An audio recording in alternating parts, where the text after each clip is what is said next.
It's Friday! Whoop, whoop, whoop, whoop, whoop, whoop, whoop, whoop, whoop. It is, and I can see things starting to go up in the comments already. I know, and Going to be a lively. believe it or not, there was no planning involved with the countdown, with me and Kaza actually hitting the button to go live and then rolling credits the second she said go. Because that's how it looked for me. But good afternoon. It is 4:08 on Friday, the 1st of December. Today is, of course, World AIDS Day. Today is the end of rather a busy week for pretty much everybody. I will, of course, go in and adjust my settings accordingly because I know exactly what we're saying. There we go. That should be a little bit more evened out for you now. And yes, we must be psychic. And so, yes, it is Friday. The Two Revs are back. I say, quite first and foremost, cheers, Reverend Tony.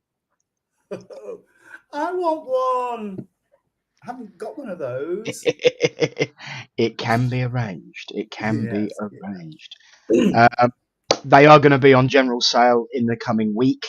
They'll be orderable through our Tony, the other Tony at church. We're just hashing out the delivery prices and everything because obviously they're a bit heavy. I tell you what, I have not had such a weighty mug since I started talking.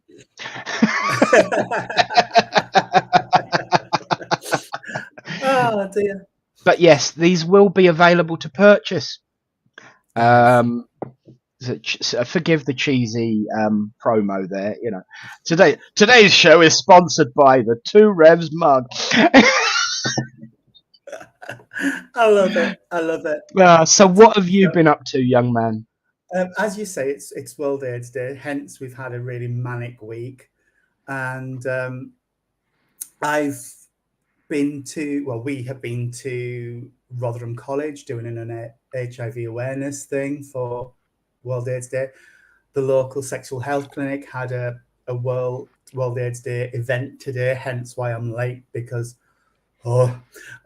traffic around Rotherham at the minute is a nightmare. But yeah, other than that, it's been a busy week. How about you, sir?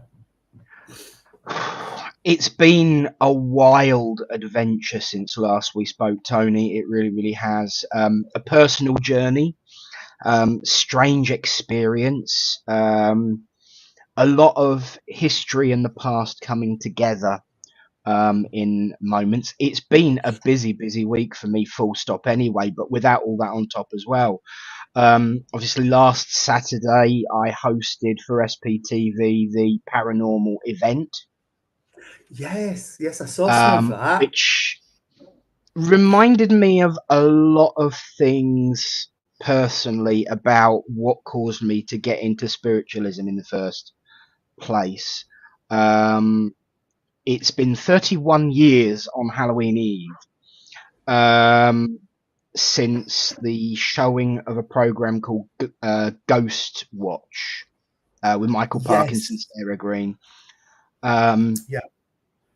And that program affected me, and I didn't realize at the time just how much. But by the by of all of that, because I've told this story a million one times now, it got me to look back into it and do some real deep dive on my personal experience and my personal journey, and that was caused by me hosting this.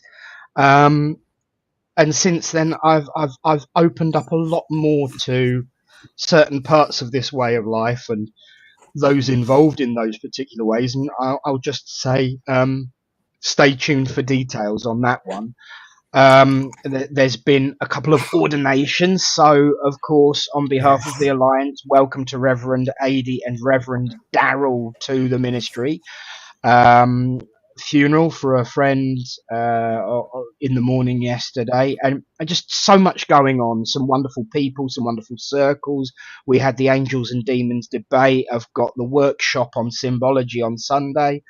I'm gonna need Christmas Day off this year just for a rest. Yeah, yeah.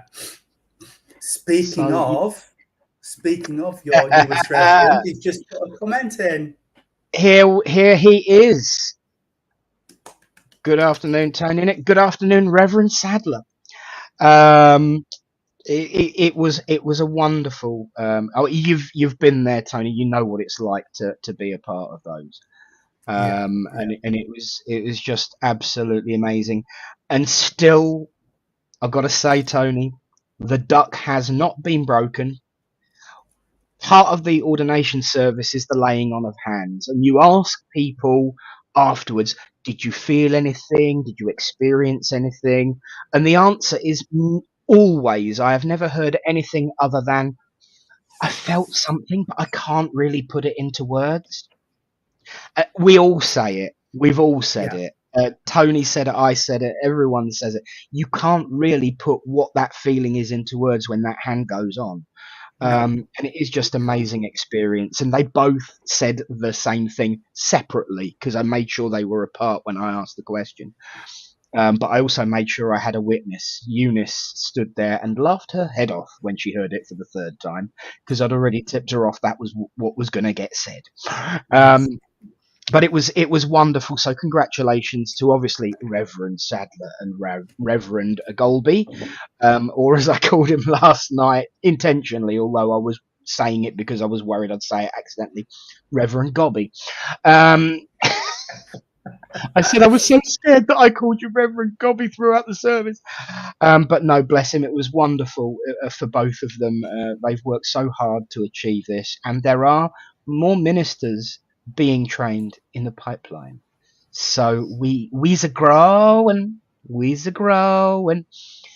But speaking of growing, of course, so is the comments. So we'd better go back to the beginning and start saying Yes. hello to everybody before we completely lose track of time and space. Speaking of which, if anybody watched it on Saturday, don't forget there's another one. The Doctor It is was back round too. amazing. It was Oh yes, amazing. Yeah, absolutely. And it's nice to see something being handled like it's a normal conversation rather than dramatizing or causing, you know, all end of complications. I thought the way they handled Rose in the storyline, I thought was not only poetic and beautiful, I thought it was done exactly as it should be. Welcome to the real world, my friends. It was excellent. And well, I'd say welcome to the real world. It's science fiction, but the message. If anyone, look, I'm going to say this before we go to say the hellos, and then we can discuss it as much or as little as people want. But what I've got to say is, there have been some comments about the latest Doctor Who. If anyone is a fan of Doctor Who and saw the first Russell T Davies outing as executive producer of Doctor Who, they would not question whether he would touch on interesting topics and topics of the day because they would know that's exactly what he does.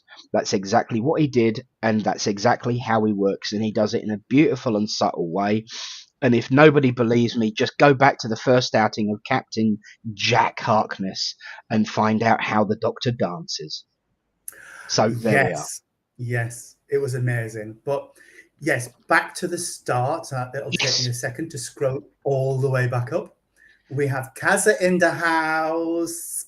Kaza is in the house. And she did give us a big countdown, and we actually did manage to synchronize go with the credits rolling, I believe. So, that was good fun. Yeah, yeah. There's this geezer here. I know him. Yes, I know him. I know him. Hello to Reverend Tony. Yes. And Christine, hello, my darling. How are you? Welcome along, and welcome along to Daniel Carlton. He's early again this week, He and is. He is. I will star that. Yes, the next one. Jen, hi there. Oh, food shopping. I'm so sorry. Hi there. You can watch on My, playback here. yeah, Michael and I have just done ours. Yeah. Hello, Mother. Hello, Don't you Mama think? Brown. Don't you think it's great though that people come on to apologise for not being able to come on? Yeah, Isn't that so uniquely wonderful? it Bless her. is. It is. I love it. I love it. So hello to mother and Clara. Hello, Clara. How are Yes. you doing? Mwah. Good to see you, love. She made a comment also in a minute about being on Saturday night. Yeah, that was just something else, I tell you. And Wayne, hello there, my friend. Hello, Wayne. And I do agree, yes, it is absolutely Baltic here in Littleport too. Yes. Facebook user, hello there. Let Just me go on. put the link. I was going to say, just go on to the link that's going to be ticking along the bottom, and you'll be fine. Yes. There it is. I'll leave that There running you for a are. few minutes. Yep. Right, where were we? We were with Uh, Facebook user. I've lost. There it is. It jumped while I was off screen. So next in line for a hello is. I've seen her once already today. There she is again. Cherry Ann Bodman Barnes. Good Yes. afternoon. Bonjour. Bonjour. Bonjour.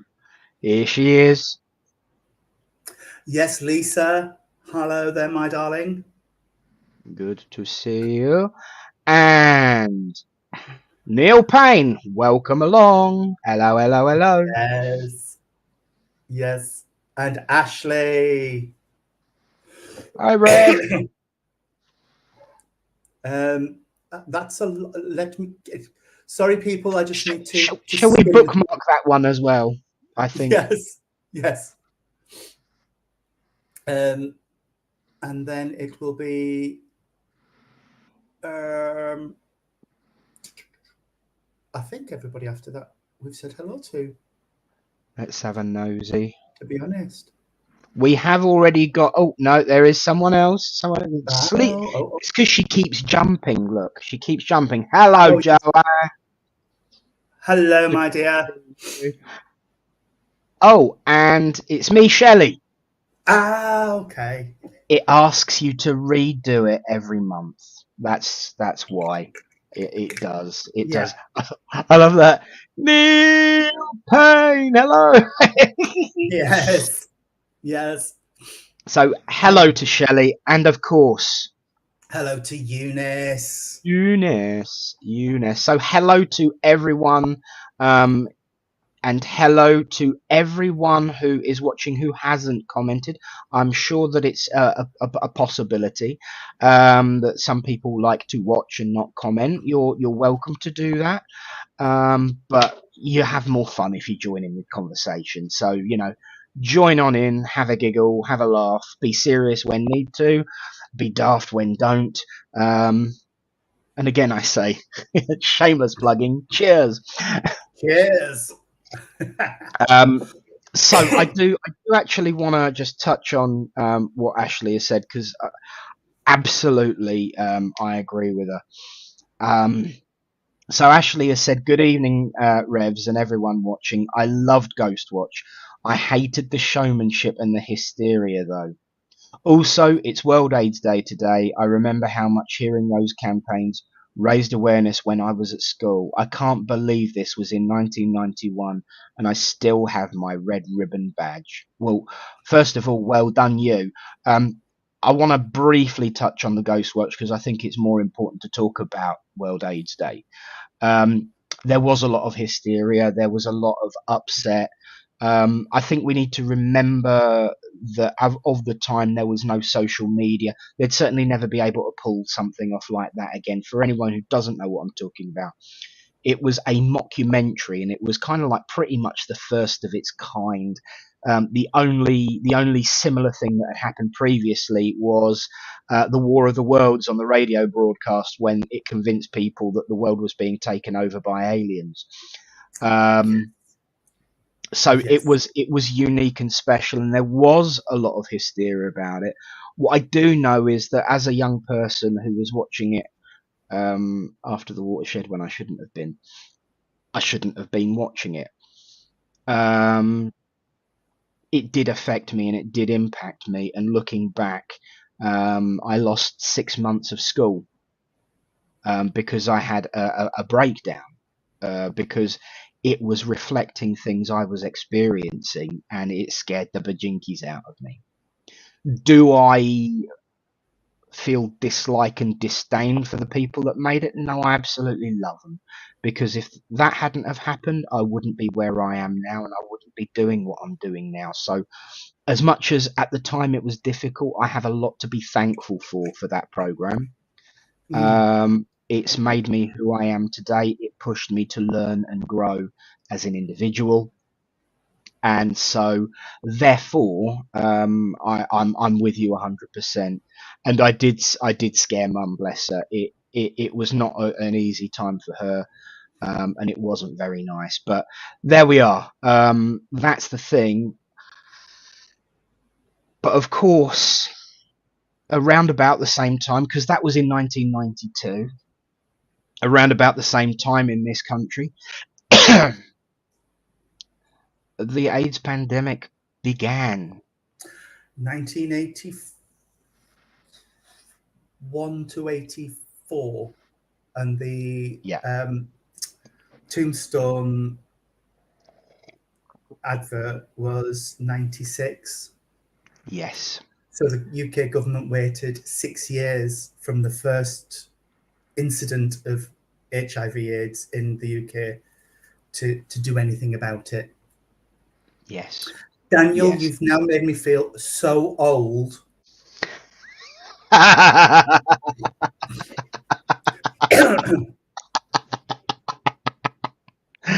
He is a what's it? Can I block him? Can I block him?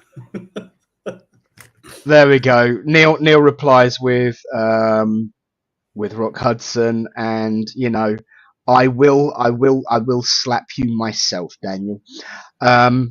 I just want to briefly just clarify. As much as it was hard, I'm grateful for it. So, in retrospect, it wasn't a bad experience.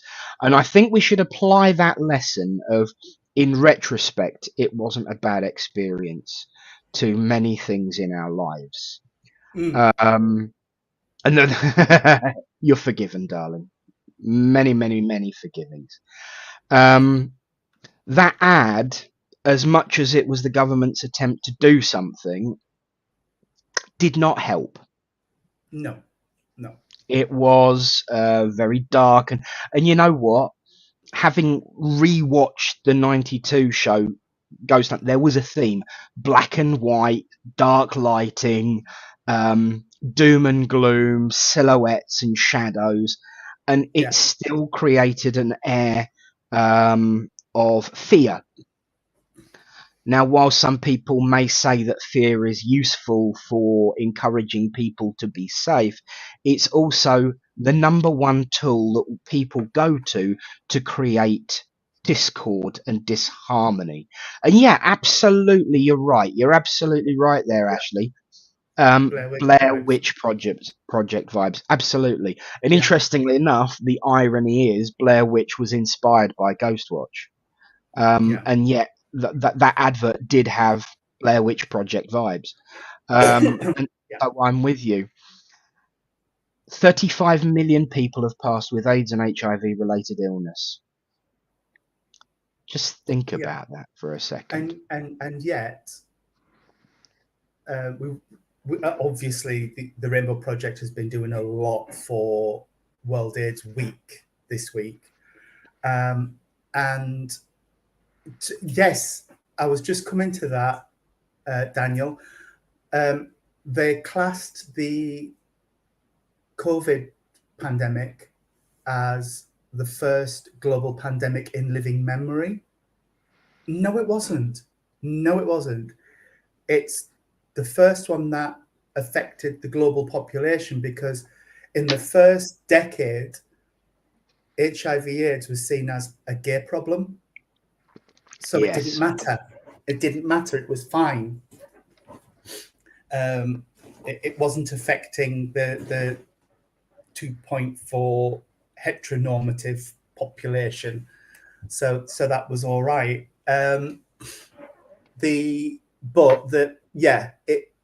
It was very much ignored, Daniel. I will agree with you there. It was very, very much ignored.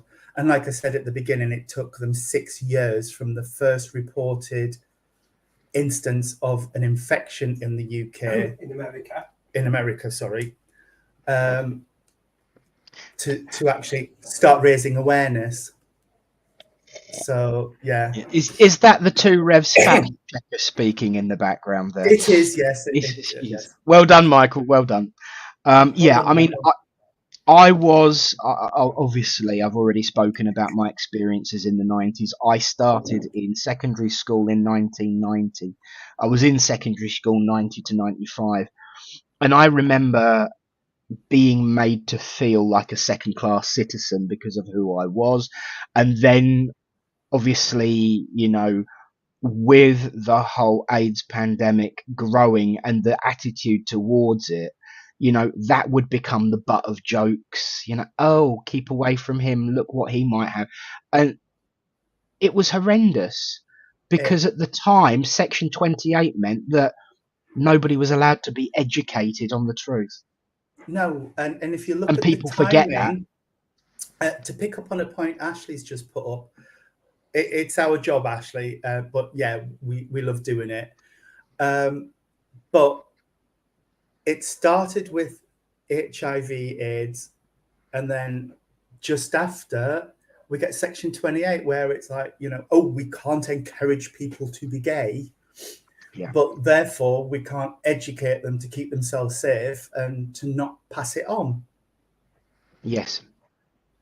So if people sit there thinking, there's no such thing as legal bigotry and segregation of people because of who they are born to be in the United Kingdom, the 90s were a very good example of the fact that it does happen, has happened, and likely will continue to happen until good, decent people, in the words of a message that I was privy to this afternoon, unless good people, rise up and dismantle old ways of thinking.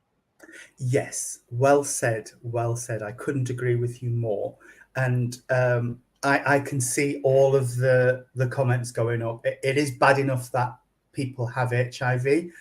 The positives, if you want to look at it in terms of positives and negatives, with the new treatments that are out, if you are on a treatment regime and have HIV, and you have an undetectable viral load, you cannot pass it on.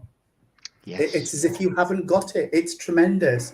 And with the pre-exposure prophylactics now, PrEP, if you're in a situation where having sex for you is risky and puts you at risk, you can take PrEP, and it is very, very, very, very effective.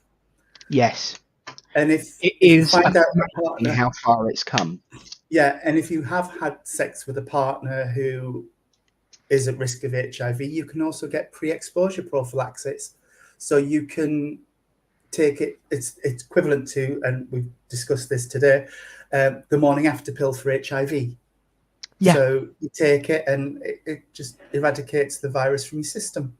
It's amazing. But yeah, sorry, I could be on with this for the whole hour because it's something we've been banging on about all week. It's brilliant. A passion. It's a passion. It's an experience that both you and I know I'm, a couple of months behind you in age, but it's something that we both experienced in our formative developmental years. It's something that is easily forgotten in this modern era, that it wasn't always something that was so plainly and openly spoken about. And it's always the risk that things can be kept and hidden in the shadows. And, one of the things, of course, one of the things I've been talking about a lot this week is about the balance between light and darkness, and that shining a light instantly removes darkness, and truth, education, and wisdom, and just simple, polite discourse always shine a light in dark places. And I think it's so vital. I have to say, I'm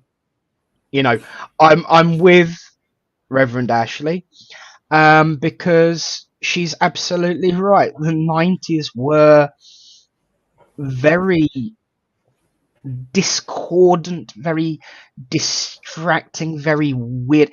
It was kind of like a bridge between, literally a bridge between two worlds, in style and substance and behavior and attitude and treatment of people. You know, there was the ladder culture that led to binge drinking, as Ashley has said. You know, you've got obviously Section 28 and the Tombstone advert, which at least happened. Of course, Michael did mention a moment ago, Maggie didn't even want it. No, He, no, she didn't. the health secretary, Norman Fowler, really, really did fight for that. Thank you, Michael.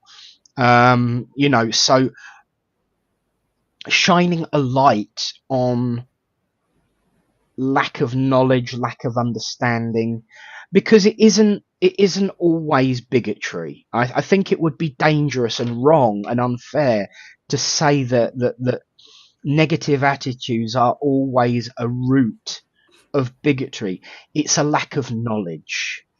And only by educating people. I mean, if you look at the world in which we live now, you know, there are so many people of so many mixed generations that don't give a rat's what's it about what people get up to in their own homes. They haven't changed in person or personality. They have been educated. Mm, And if yeah, you look for those that wish to be educated and give that wisdom and knowledge and guidance and, you know, understanding that they may have been misdirected in what they know to be in the world, then the world can change and people do change. You know, there are so many people that I know now that I was at school with were always, you know, basically gay bashing me. Some of them have got children now who are non-binary. Some of them have got children that are gay themselves. You know, and it mm, is an amazing change in the world. But it just shows that education, um, absolutely, it shows that education and kindness and understanding are more important in the world than, you know, anything else. And it is the light that shines on the darkness.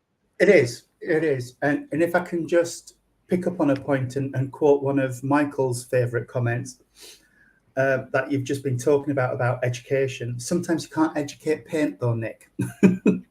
Absolutely, You know, so absolutely. there But are people out there who just will not have that mindset changed. You know, no matter how much absolutely, light you shine into there, but the way we look at it in the Rainbow Project and within the ISA is, if we've led you to the water and you don't want to drink, that's up to you. But we've done our bit. We've tried to yeah, enlighten you to bring.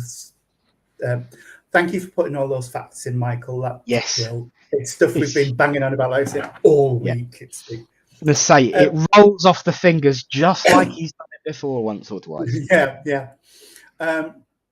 And it's just the simple conversations, like we were in Rotherham College, like I said earlier this week,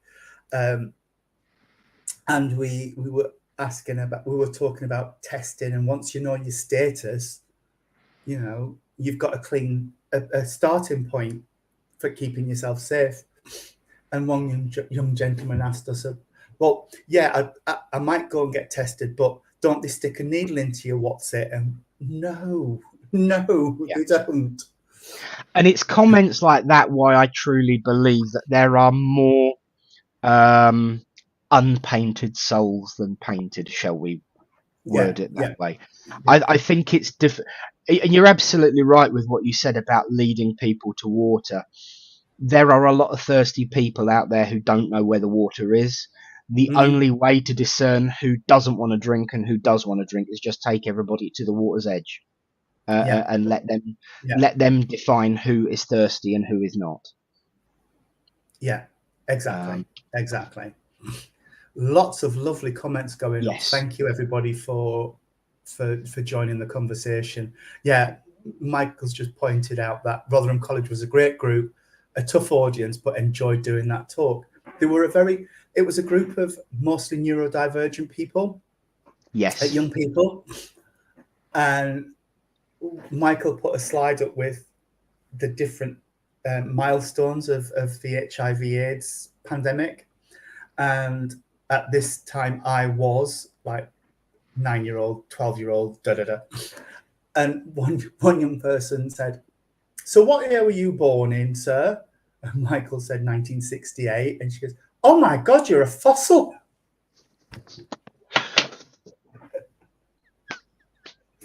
Along with, at the end of the presentation, she says, "Yeah, that was interesting, but by God, it made me go to sleep." Very humbling talking to young people. Yes. But yeah. Oh well. Never mind. We still love you, you big old fossil. well, hey, if he's a fossil, I was born 2 years before him, so you know. But yeah, let's pick up on some of the comments we might have missed. Yes.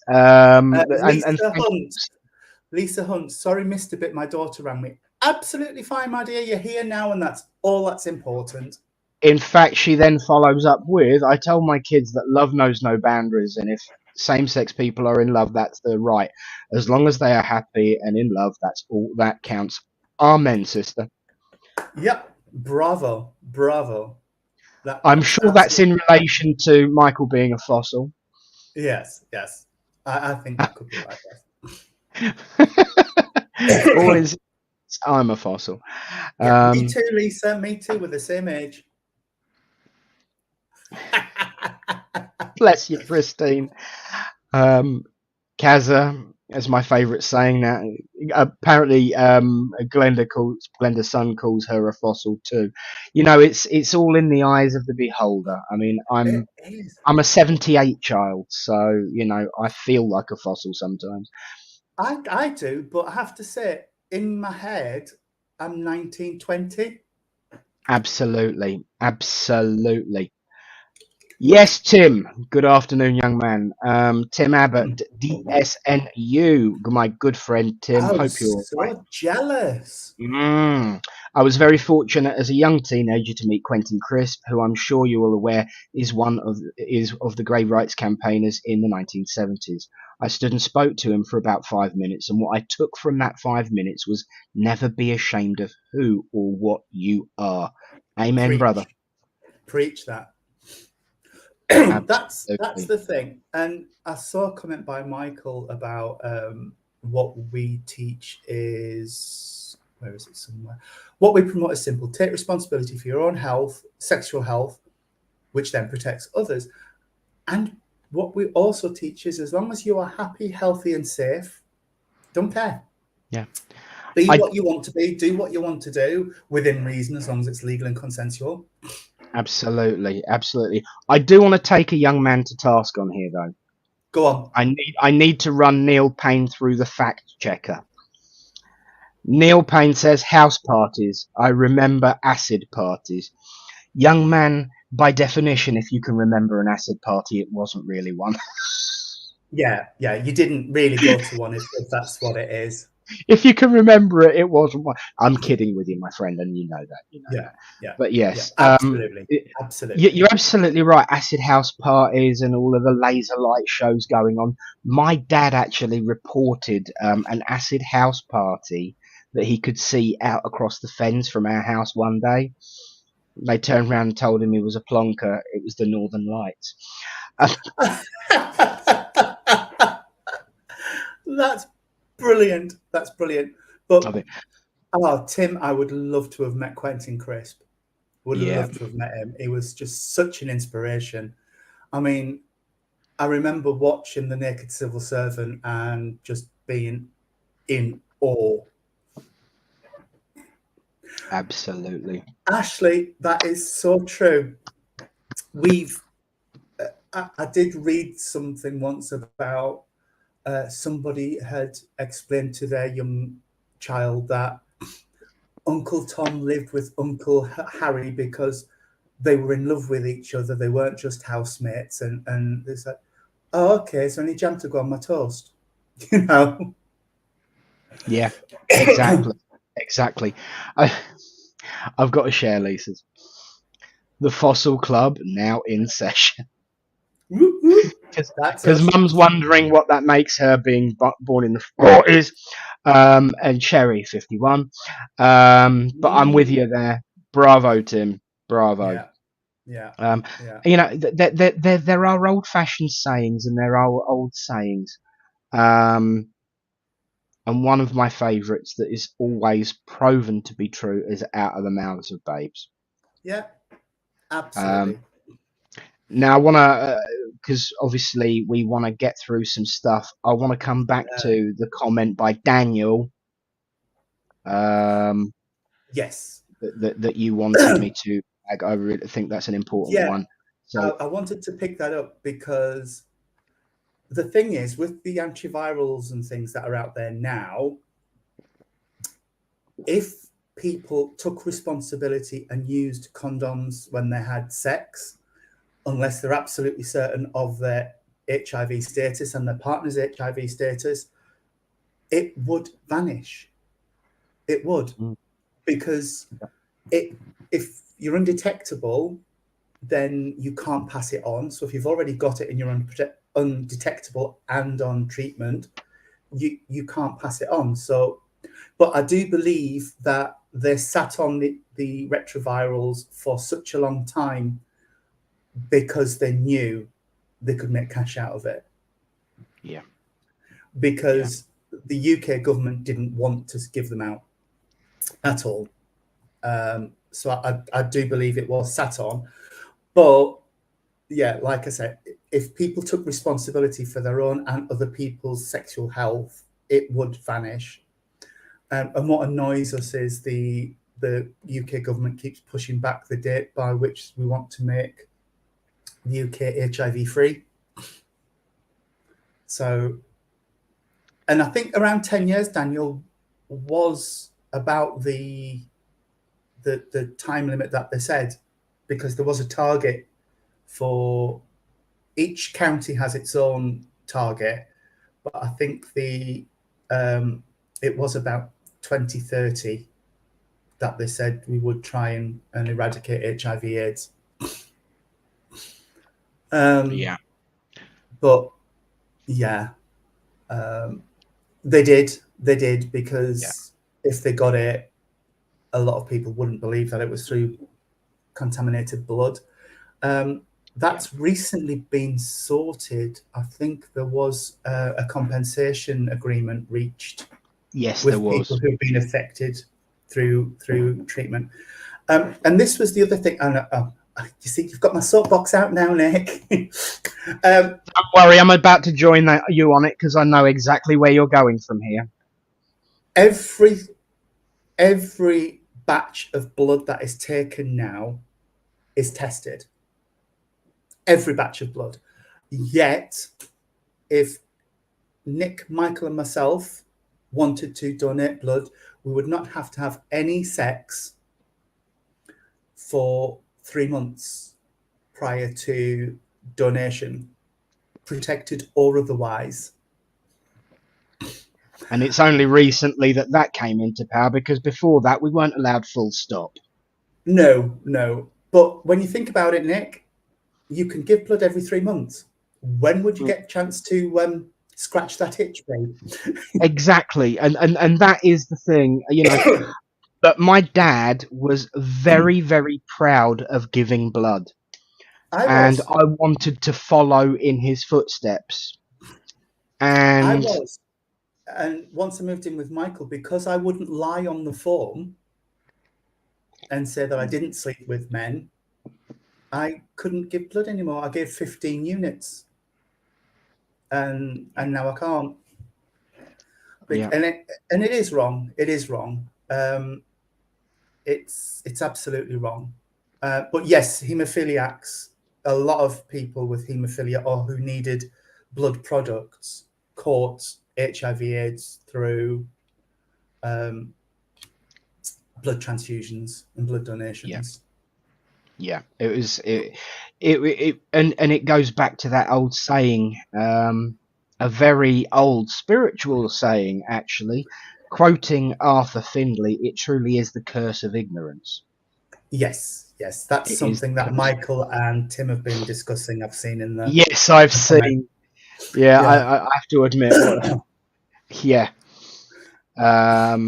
it's so important to educate and to learn and understand, and we must remember that the word prejudice is boiled from the because I've become a big fan of etymology of Entomology. words, Yeah. and we must see the fact that the word prejudice comes from prejudgment, as in judging before you actually blooming well know. Yeah. Yeah. That is where the problem lies, and that again is why I still think that there are more unpainted in the world, because if you look at how things are now 30 years later, we didn't suddenly lose a whole generation overnight or two generations or three generations of people overnight. Yes, it took time, and yes, it was progressive, but there are people around with age, wisdom, and authority now that were of the age, wisdom, and authority then. Yes. And so it's evident that people can grow with wisdom and with learning and with education, and that because we are programmed to think something does not necessarily lead that we will always remain that way. And we have to hold on to that hope. Otherwise, we will find ourselves in the same situation every 30 years. Every decade, there's been something, you know. It still beggars belief that the word woke has become a dirty word when it means awake. You know, and yet you hear the word woke. Do you know what? This is slightly off topic, but it's not. I am sick to the back teeth of hearing people in authority, creating their own words by ending something else in "uri" or "itty." You know, wokery. You know, Yeah. um, criminality, rather than saying it's rather, criminal act, criminality, and these itties and wokeries or itties and uries that keep coming out of because it sounds good. It's a buzzword. It's a soundbite, and it picks up culturally. And then the next thing you know, Oxford and Collins are shoving it in the book, and it's a thing. Can we look at the history and meaning behind the words that we use, so that we're not offending the right people?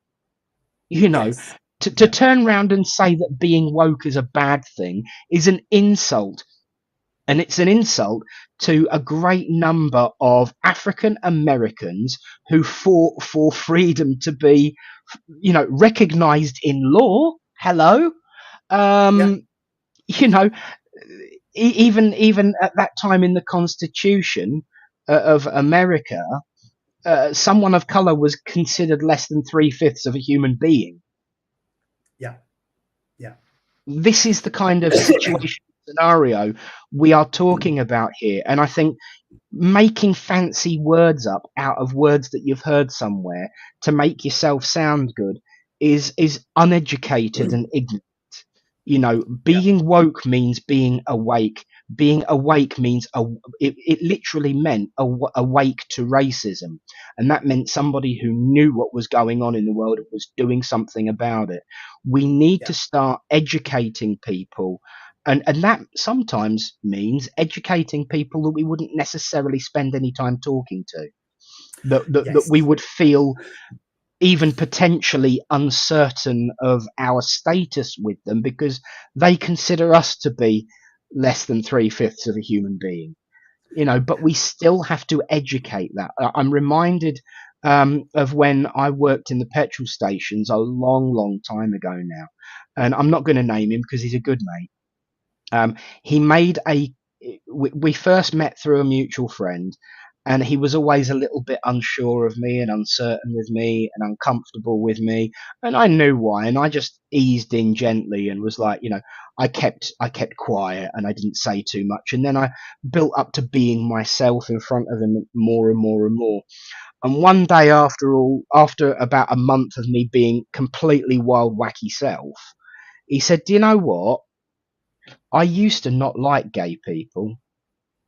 And I went, "Right, what changed?" He says, "Well, I got to know you. All right, you're a nut job, but you're not that bad." I Yeah. detected that fear, but I pushed through it anyway. And by being myself and getting to know him as a human being and him getting to know me as a human being, it broke that barrier of fear. Yeah. And that's why, to come almost back in a circle, it is important to, like Quentin Crisp said to Tim, to not be afraid of who and what you are. Because by shining Yes, your light out there, you will make people eradicate the aware. darkness. Yeah, Yes, yes, exactly, yeah, exactly. absolutely, yes. Um, yeah, Michael, yeah, people rely on forms and honesty to say that there's a defense for HIV transmission. There's zero hope. Like you always say, though, you can't educate paint, No. but you can try. But you can try. Gonna say absolutely. Now there was a comment. There Um, was. Where is it? which one are you thinking of? Um, Because there has been so many. there has. Yes. I've lost the one I was thinking of. Whose was it?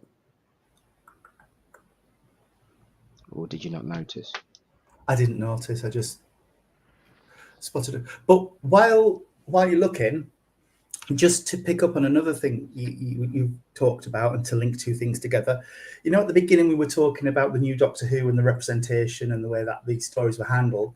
That's had wokery shoved at it, Yeah, and quite a few Whovians are saying never watching it again. It's gone woke and it's gone left wing. yeah. It's gone soft, and it's like, oh please.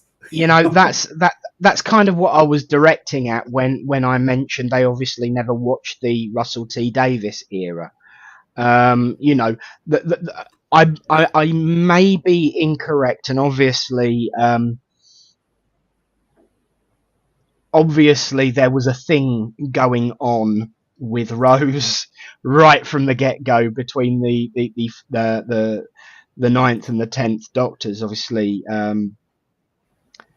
I actually believe the first on-screen kiss of the modern era of the Doctor was when he got a peck from Captain Jack.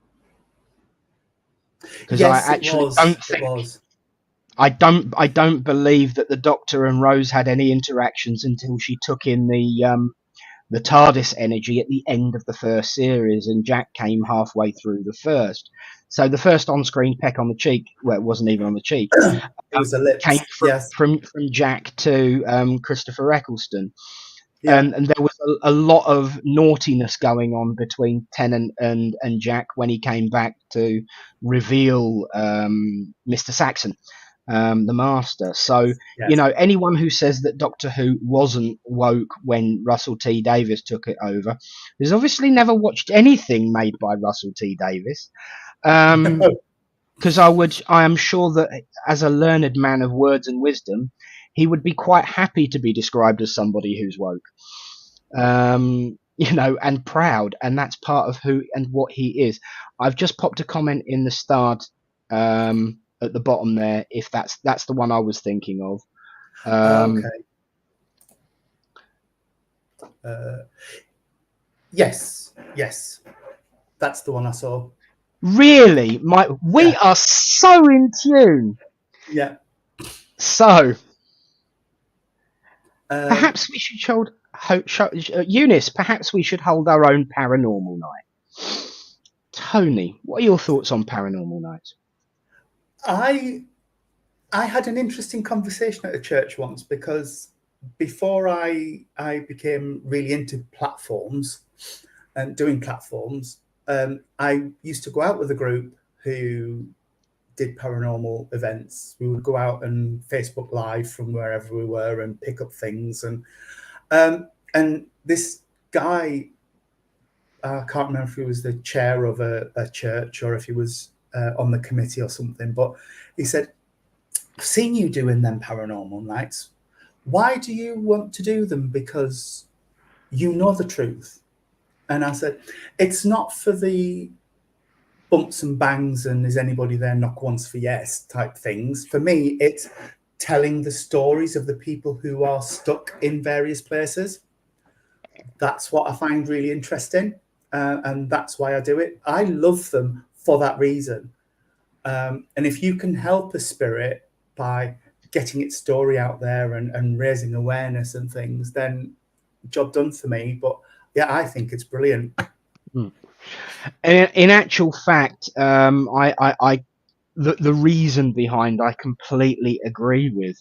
For example, if you think about it, if done properly, a paranormal investigation is a slightly different and more group effort of a rescue. Yes. Yes. For example, I keep calling it a couple of months ago. I think I've been calling it a couple of months ago for a couple of years. The last rescue I did in Littleport. Now there's a thought. The last rescue I did in Littleport was in a house I've been passing since the age of 15. And I'd always noticed somebody up there. And the gentleman who was up there had refused to pass. This is what I found there was some funny spooky bits where the lights started flickering when I said, don't worry, lights don't flash when I'm here. And the next thing you know, the light's flashing and I'm standing there thinking, oh, sugar plums. I'm in trouble now. Get me out. I'm a medium. Get me out of here. Sorry, Mum. Yes. You know, but by sending my guides off, getting his wife to come back and explain that there is nothing, here we go again, nothing to fear in the light. He'd been accused of some things, he'd been attacked, he'd been criticised, and he was afraid that if he crossed over, he was going somewhere else. And by getting her back to say, no, we've been waiting for you, we've been trying to get you to come, but you've been ignoring us, come. By having that conversation with that entity and getting his relatives there in that place in that time, he was actually able to cross over. And touch wood, from what I've heard all that time since, there's been nothing going on. And the woman in the room actually felt the room warm as I sat there, basically, in her words, talking to myself in my head, which I thought was really, really sweet, because I just sat there. There was no, magic, no mystery, no ritual, no weirdness going on. I was literally sitting having the conversation in her kitchen in my head with him, and you could feel the room warm. And I think that paranormal nights, when done properly, are very much like that, but on a group scale. Yes. And obviously this conversation was inspired by what happened on Saturday, and when I spoke of Ghostwatch, what a lot of people don't know is that Ghostwatch was actually inspired by the Enfield poltergeist, which was a very well documented thing. And once again, by learning about the truth behind things, I felt a lot better and was able to move forward. It also gave me an interest in the spiritual, which led me to becoming a spiritualist and then a medium and then a minister. So it all had that flow. But yeah, I have actually been invited to go. Now, apart from Saturday night, I've never had anything to do with a paranormal night ever, because it was still this hold off from what I'd experienced as a teenager that was putting me off. And, all of the fakery. All of the fakery that you see on TV. I did that deliberately. All of the fraudulent activity that is made to dramatise that kind of work would put me off. But there are some really, really good groups out there. I've thoroughly enjoyed Saturday. I've been invited to attend one in the not too far distant future, and I actually intend on going so I can learn more about it. So yeah, and to follow up, here's a thought. Yeah, yeah, I thought that as well. But what I would say is, if people want us to do, I'm more than happy to do a paranormal night. But if people are expecting like the most haunted type of drama, you're going to be disappointed because Yes. it's not for me. I've watched some YouTube videos of a local paranormal group where they are screaming and shouting and swearing at the spirits that are in the building. Oh yeah, that And works. one of the buildings they've been in, we've been in, and they talked about this priest that was in there. The energies that are in there is there are a few ladies walking about the house and a couple of male energies, but neither of them are priests and vicars and men of the cloth. No.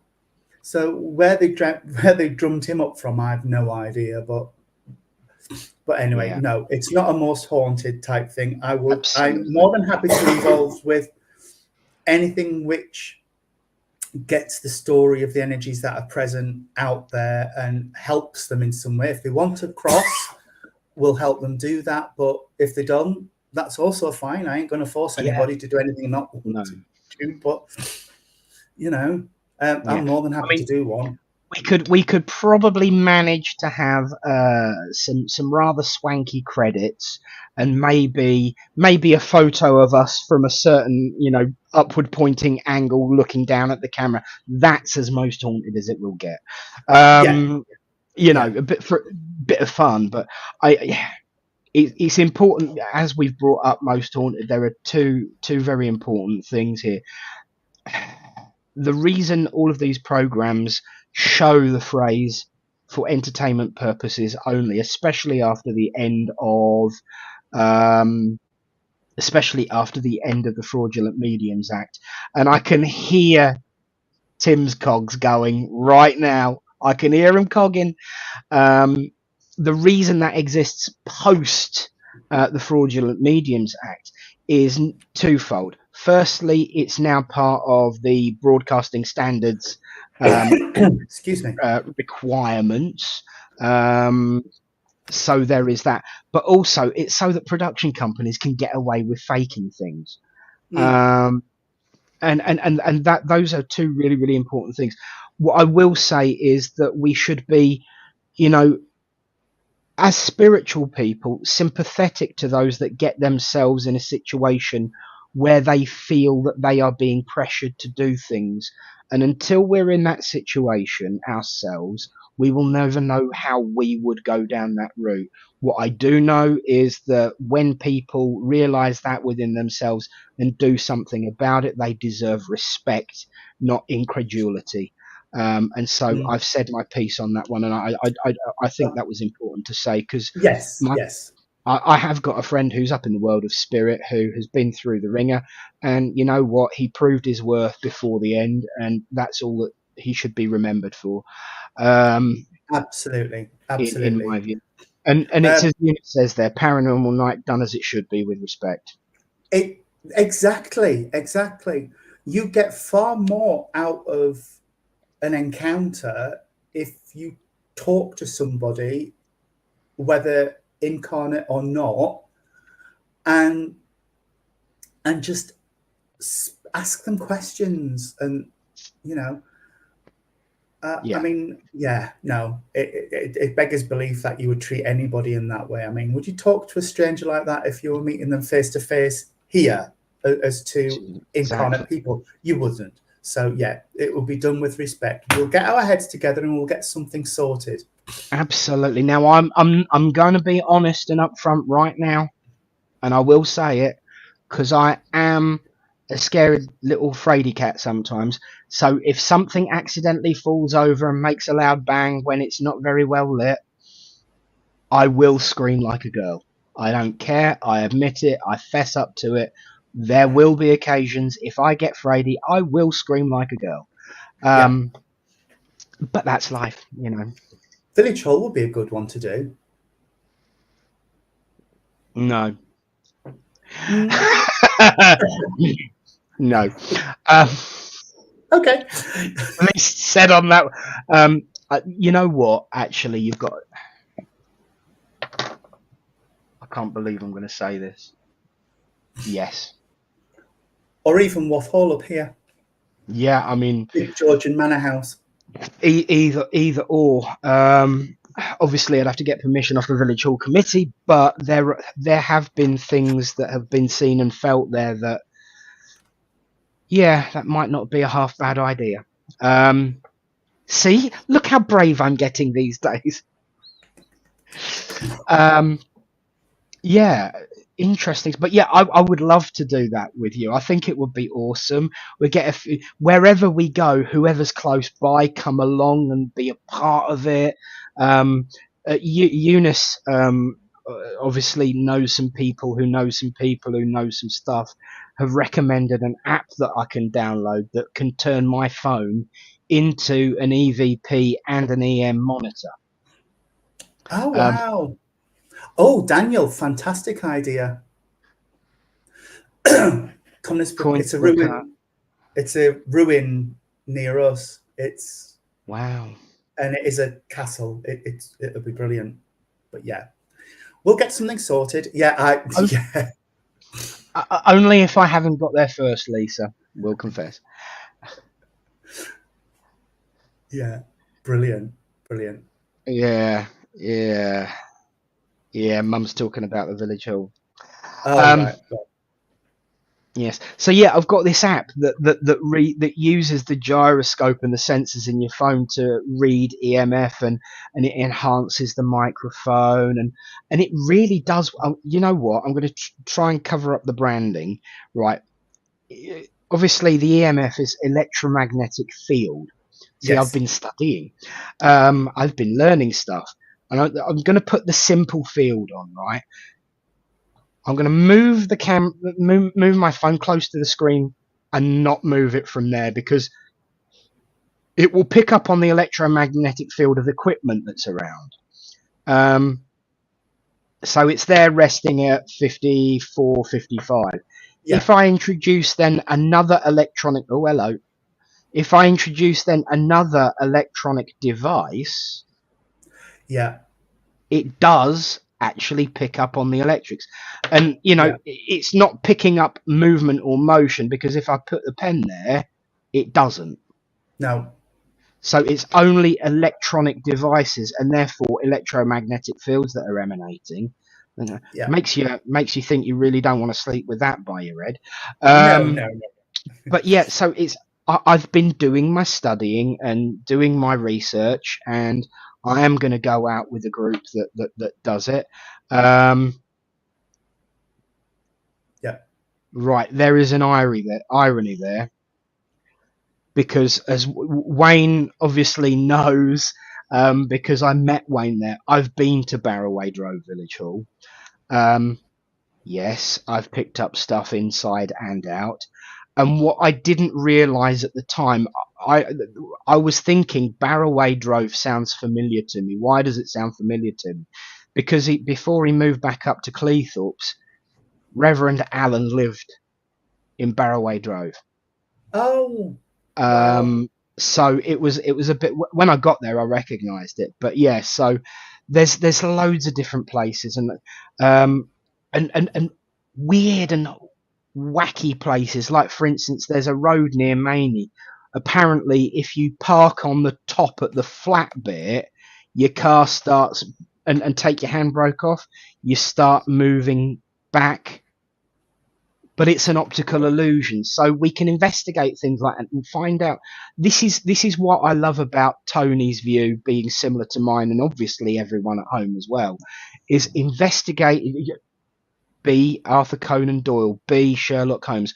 Once you have eliminated the probable, whatever remains, no matter how improbable, must be the truth. We would eliminate drafts. We would eliminate reflections. We would, you know, not count floating bits of dust as orbs, we would eliminate all of the obvious I'm sorry, before but we you assume can tell the spirit. difference between dust and orbs. You Yes, you can. can. Yeah. I mean, For example, an orb has a core, dust doesn't.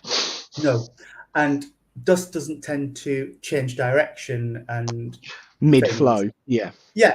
I was once doing one of these paranormal things, and somebody was watching and commenting live, and they said, "What the hell was that?" And as I was saying to the guy who had the camera, there's a gentleman and he's standing here.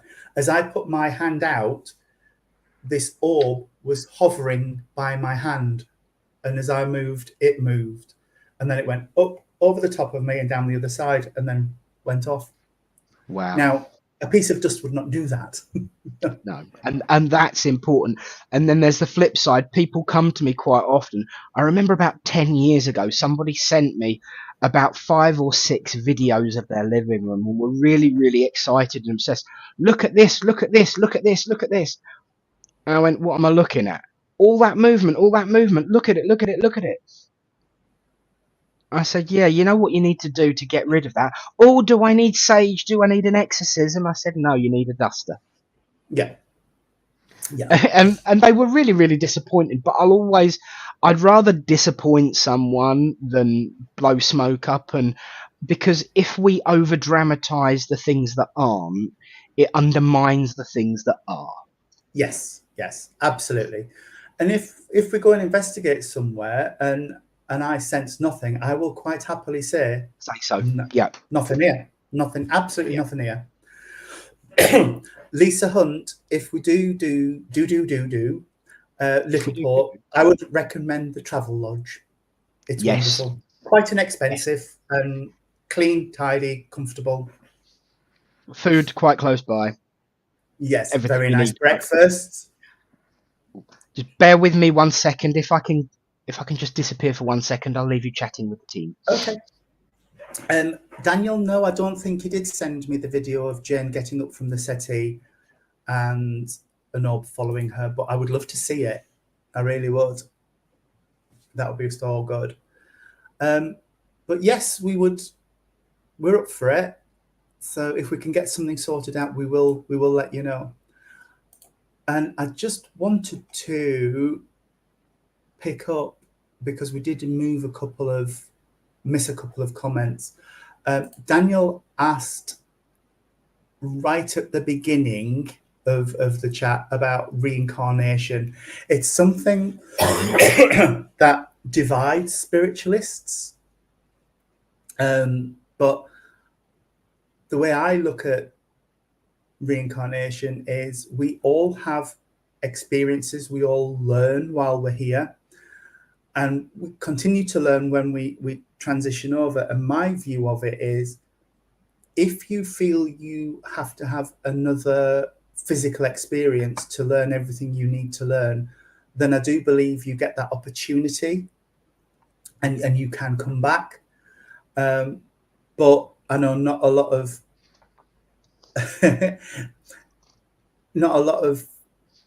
every spiritualist believes that, and other people have other views, but that's my view of it. It's that we feel like we haven't learned enough.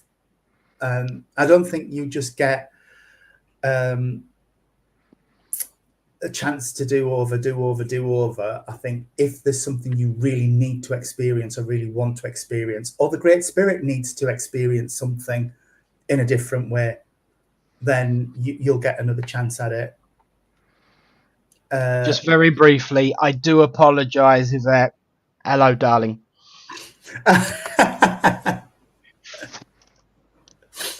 Yeah, oh, I'm with you, mate. I really am. In actual fact, there was a time that spiritualism wasn't divided about reincarnation, because spiritualism said absolutely not. There are two different groups within the remit umbrella of this way of life: spiritist and spiritualist. Spiritists believed in reincarnation, spiritualists did not. And they tried to come together. I think I've probably told you this story 1,000 times, haven't I, mate? You know, Mm. it's something that I've gobbed off about a lot. Not that I gob off a lot about anything. Don't take the mick. Um, I'm not, honestly. oh no, no, of course not, of course not. No. Yeah, they tried to find some mutual agreement, a way of merging the two ways of life based on. They couldn't. The fact is, when we were in another organisation, Tony and I, as spiritualist ministers, I actually ordained someone as a spiritist minister within that organisation because I felt that it was time to set aside that difference because the lines of spiritualism have become very blurred from what it was, Mm. and is as a religious way of life because it's open to everyone, and we believe that it should be open to everyone, no matter what your specific views are. Um, so the lines really have been blurred, and I think that's brilliant because we can actually work together and talk together. I have my own personal feelings on reincarnation. They are somewhat in line with Tony's. However, I have got some other thoughts on it too. But we haven't got 6 months tonight. Because No, no. you know what I'm like when I got off on. But I'm with basically. If anyone was watching Bless who you. knows Jewish faith, a mess. I'm with Tony on this one. Yeah, for me, it makes sense that we are energy and can change states. And if we can go from physical to a pure energy, we can come back. But I don't think it's a routine thing to do. I think it's the exception rather than the rule. So all these people who are like, I was Cleopatra back in the day, were you though? Because there must be 60 million people out there who claim to have been Cleopatra or somebody in a previous existence. But I do think it is possible. That's all I would say. It's just, it was the first question that came up, and I just wanted It to was pick it up and not ignore it. But absolutely, and it was the first thing I starred as well. So I was it always was, yes. So I had to go back to it, and yeah. I was clicking But my mouse thinking it's not coming up on screen, and I thought, well, it wouldn't, would it, you silly sausage? I wish we could. I wish we could fix it so we both had control over this, but it's not one of those forms and functions within the software yet. But I have Yet. made it a suggestion for a future update. So there we go. Would you believe it's 5:20 again already, mate? I honestly can't believe that. I hadn't looked at the timer in the top corner, but when I did, when you disappeared off, I thought, blooming heck, I thought we'd be on about 40 minutes. It was like well over an hour. I've got to share Eunice. She's going to be surprised, but this says it all. Reincarnation is one of these things that we will not know until we actually pass. There have to be some things left to wonder about, my opinion. Do you know what? If we take all of the mystery out of life, what will we have left to search for? Well, what I said was just my opinion on it, and it's what has come through in messages Yeah, when I've exactly. asked Yeah, about it. But like you say, I don't want to know. There's lots of things I don't want to know about until the time comes. yeah, yeah. And I think we should discuss our opinions. I mean, although mine are very aligned with Tony's, I have got some other views that are quite often considered a little bit wayward, which we will discuss another day. Don't worry. Don't panic. Don't remortgage the house for the extra coffee that you're going to need for me going off on a rant. It's not necessary. But I have got some pretty wayward views on it. But I believe that it is because Spirit have given me an explanation for some of the things that have been seen that actually works quite well and does sit with our views. However, Mm. this once again, this opinion's not going to be for everyone, and I I think one of the reasons why we love paranormal investigations, why we love doing what we do, is that search in mystery. Mm-hmm. And I Yeah, think that you're absolutely right. There should be some things that if we knew everything, it'd be boring. You know, where would absolutely. be the desire to grow if we already knew? Can it depend on what path you're on? Absolutely, Lisa. It can. Yeah, It depends what you and the divine have in mind for your path. It's one of those things. But I don't want to know everything. I don't claim yeah, to know everything because, like you say, it would be so predictable and boring and not exciting at all if you knew exactly what was around the corner. yeah. I I agree. mean, And in actual fact, do you know what I'm going to do? I'm going to put my views on reincarnation as one of my philosophy videos for next month's, not next month now, this this month, month's Patreon. Um, I've got a Patreon and I do, meditations, videos, card of the day. I'm going to put my views on reincarnation on my Patreon. Then it keeps this kind of discussion open to being able to A, finish on time, and B, be a conversation rather than a Nick getting on his soapbox and ranting forever in a day. that's what the podcasts when we get them nailed Yes, down is going to be about. we should do a podcast. We have got it on the list, I'm sure. We have. I'm sure it is, and if it isn't, we can put it on. Yeah, absolutely, absolutely. There we go. But it's Well, been amazing again. it really, Absolutely really amazing. has. I mean, we were discussing in the brief 30 or so seconds we had before we started, and Yeah. now, Hey, we're upbeat and bouncing. absolutely. So again, as always, friend, cheers to you, young man. Yeah, I want one of those. I will send the details over to you so that you can Thank be you. the second customer, well, technically third or fourth, depending on if Tony and Eunice have gotten them one for themselves. We'll get the details out there for everyone who wants one as well. Because it's just a bit of fun. I Yeah, don't really like seeing my face on t-shirts and things, but it's a bit of fun. So what the hey. absolutely, Um, absolutely. I still haven't recovered from when we all had a meal when you came down to Littleport last, and everyone was wearing t-shirts without mugs on. Um, That was a little disconcerting, I have to say. it really, really was. But good Yes. fun too. Yeah. It's strange because there was a few people in the restaurant that I actually know, and they were kind of giving these sideways glances, wondering what the hell was going on. There's these two people sitting there in dog collars, and everyone's wearing t-shirts with their faces on. What's going on here? So it was quite funny, really. It But was yes, hilarious. absolutely. Again, a big congratulations to Reverend Adi and Reverend Daryl, um, the Sadler Good and the work. Gobby one. Yeah. Um, Good work, guys. Congratulations and thank you to everyone for joining us today. It has been an absolute pleasure as always.